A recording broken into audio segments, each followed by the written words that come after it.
pêjirandin, leheng, peyarê, bermayî, wargeh, gelemper, raya gel, raya giştî, gelemperî, xapandin, destûr, zagon, alozî, berfireh, bejahî, biryar, biryargirtîn, biryardan, baregeh,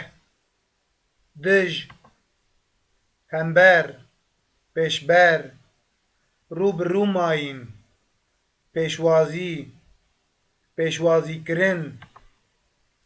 rasthatin, rûbirû mayîn, hevrûkirin, beşdar, beşdarbûn, tevlîbûn,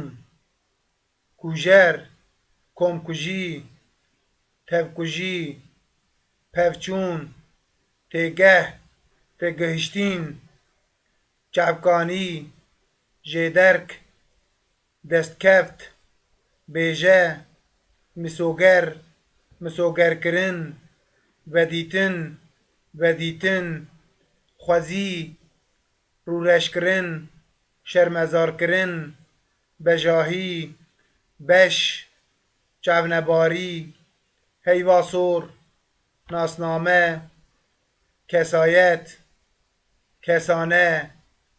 girse, girseyî, bask, fermandarî, fermandar, fermandarî, komcivîn, mijar, axaftin, axaftvan, axaftin, cerdewan, parastin, ji binî, qunciknivîs, pîvan,